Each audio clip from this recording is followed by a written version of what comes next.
할렐루야. 말씀의 자리에 오신 우리 소묘의 교회 식구들 환영하고 축복합니다.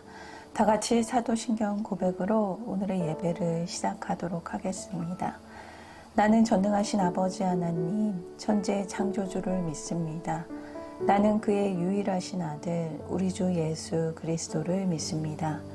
그는 성령으로 잉태되어 동정녀 마리아에게서 나시고 본디오 빌라도에게 고난을 받아 십자가에 못 박혀 죽으시고 장사된 지 사흘 만에 죽은 자 가운데서 다시 살아나셨으며 하늘에 오르시어 전능하신 아버지 하나님 우편에 앉아 계시다가 거기로부터 살아있는 자와 죽은 자를 심판하러 오십니다.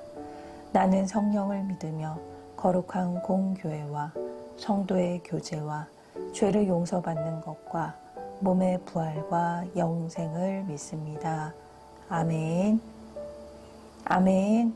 오늘의 말씀은 데살로니가 후서 2장 1절에서 12절의 말씀입니다. 미혹되지 말라라는 말씀으로 오늘의 새벽 말씀을 시작하도록 하겠습니다.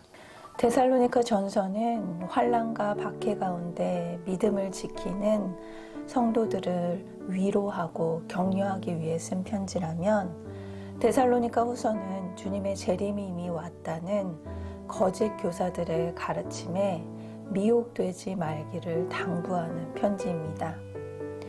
이러한 잘못된 가르침은 성도들의 삶을 흔들고 또 두려움을 일으킬 수 있습니다. 따라서 이 재림에 대해 다시 분명하게 바울은 전하고 있습니다. 1절 말씀입니다. 형제들아, 우리가 너희에게 구하는 것은 우리 주 예수 그리스도의 강림하심과 우리가 그 앞에 모임에 관하여. 여기서 우리 주 예수 그리스도의 강림하심과 우리가 그 앞에 모임에 관해서라고 말하고 있습니다. 이는 주의 날에 일어날 일들을 이야기합니다. 우리가 그 앞에 모임이란 주님께서 다시 오실 때, 즉 재림의 날 성도들이 주님의 앞에 모여 그의 영광과 기쁨으로 나눌 일을 말하는 것입니다. 이 재림의 때에 성도들이 대처해야 할 자세입니다. 2절 말씀입니다. 영으로나 또는 말로나 또는 우리에게 받았다 하는 편지로나 주의 날이 이르렀다고 해서 쉽게 마음이 흔들리거나 두려워하거나 하지 말아야 한다는 것이라. 여기에서 영은 하나님의 계시이고 말은 바울 사도의 말입니다. 즉 바울 사도가 쓴 편지라며 그 편지에는 종말이 임했다라는 가짜 편지를 만들어 그 말을 만들어 사람들을 속이고 있다는 뜻입니다. 그렇기에 거짓 교사들의 거짓 가르침이 진짜가 아니니 쉽게 마음이 흔들리거나 두려워하거나 하지 말라는 것입니다. 바울은 아직 주의 날은 이르지 않았고 미혹되지 말아야 할 이유에 대해 설명합니다. 3절과 4절 말씀입니다. 누가 어떻게 하여도 너희가 미혹되지 말라.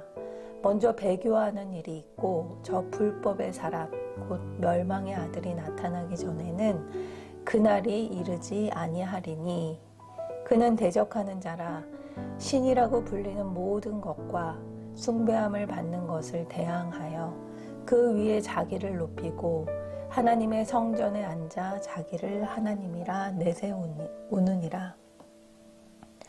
아직 주의 날에 오지 않는 이유를 말하며 주님의 날이 이르기 전 먼저 배교하는 일이 있고 불법의 사람 곧 멸망의 아들이 나타나야 하는데 아직 그 일이 일어나지 않았다고 합니다. 여기에서 불법의 사람 곧 멸망의 아들은 적 그리스도로 자신을 하나님이라 내세우며 사단의 도구가 될 자를 말합니다. 중요한 것은 성도가 이 대적들의 위협에 어떻게 믿음을 지켜나가야 할 것인가입니다. 아무리 불법의 사람의 또 멸망의 아들 적 그리스도가 강할지라도 이미 하나님께서 승리하셨기 때문에 우리가 해야 할 일은 그리스도의 재림을 준비하며 더 많은 사람들이 주님의 복음을 받아들일 수 있도록 복음을 전하는 것입니다. 함께 묵상하길 원합니다. 나는 종말에 대한 두려운 말로 이단에게 흔들린 적이 있습니까? 주님의 재림에 대해 무딘 것도 문제가 되지만 미혹되고 두려워하는 것도 문제가 됩니다. 저와 여러분이 이 주님의 재림에 대해 기뻐하며 오늘 하루도 전하는 승리의 하루가 되길 기도합니다.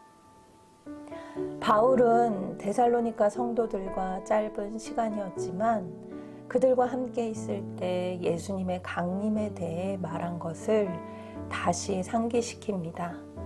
그리고 주님의 재림에 전에 불법한 자가 나타나겠지만 그가 나타날 시기도 재림하신 주님에 의해 죽게 될 결말도 이미 정해져 있음을 분명하게 밝히고 있습니다. 8절 말씀입니다.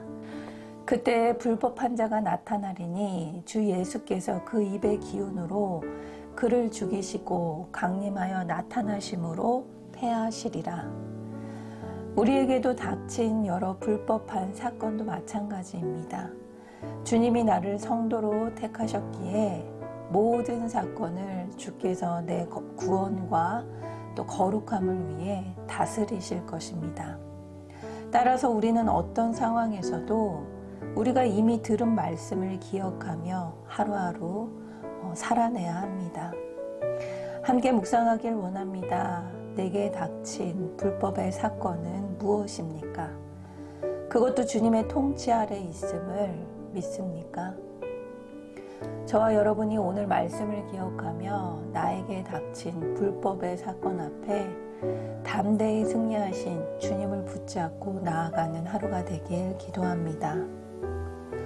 바울은 예수님의 재림 전에 악한 자가 나타나 멸망하는 자들을 미혹할 텐데 악한 자만 멸망시키는 것이 아니라 미혹되어 하나님과 그의 진리를 떠난 모든 자들도 심판을 받을 것이라고 경고합니다. 9절과 10절 말씀입니다. 악한 자의 나타남은 사탄의 활동을 따라 모든 능력과 표적과 거짓과 기적과 불의의 모든 속임을 멸망하는 자들에게 있으리니 이는 그들이 진리의 사랑을 받지 아니하여 구원함을 받지 못함이라. 11절과 12절 말씀입니다. 이러므로 하나님이 미혹의 역사를 그들에게 보내사 거짓 것을 믿게 하심은 진리를 믿지 않고 불의를 좋아하는 모든 자들로 하여금 심판을 받게 하심이라. 주님이 그들을 거짓 것을 믿도록 내버려 두심이 바로 심판입니다. 우리는 가끔 잊을만 하면 이단 사이비 교주가 주님의 재림에 관해 거짓 복음을 전하고 또 이것에 넘어가 잘 다니는 직장을 관두고 집이나 재산을 모두 팔아 이단 교주에게 갖다 바치고 집단 거주를 하며 근근히 살아가는 사람들의 뉴스를 접하게 됩니다. 여기에서 누가 잘못한 것일까요? 속이는 사람이 나쁠까요? 아니면 속는 사람이 나쁠까요? 우리는 속이는 사람이 나쁘다고 생각합니다. 하지만 하나님은 속는 사람도 죄가 있다고 말씀하십니다. 진리의 말씀을 충분히 구하고 또 들을 수 있었지만 그것을 듣기를 거부하고 불의를 쫓아 살아가는 이들은 자신의 욕심 때문에 결국 거짓 기적과 능력을 나타내는 가짜 그리스도에 미혹되었기 때문입니다. 그렇기에 우리는 날마다 하나님의 말씀을 기억하며 내 욕심과 죄를 깨닫고 100% 오르신 주님을 고백하며 순종하는 우리의 모습이 되길 기도합니다. 오늘 말씀을 통해 저와 여러분이 말씀에 깨어 거짓 가르침을 분별하는 저와 여러분이 되길 기도합니다. 그리하여 오늘도 우리에게 닥친 불법의 사건 가운데 미혹되지 않고 흔들리지 않고 우리의 믿음을 굳건히 지키는 저와 여러분이 되길 간절히 기도합니다. 다 같이 기도하도록 하겠습니다. 사랑의 하나님, 오늘도 우리에게 말씀을 주시고 나의 모습을 직면케 하심 감사드립니다.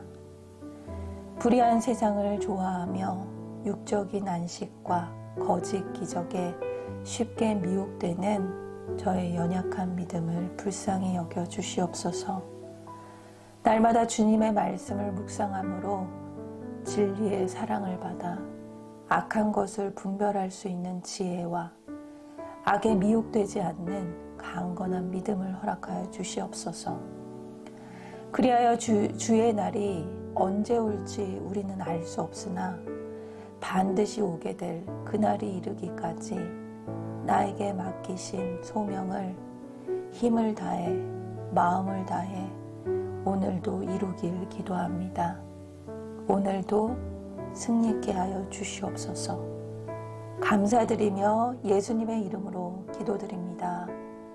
아멘.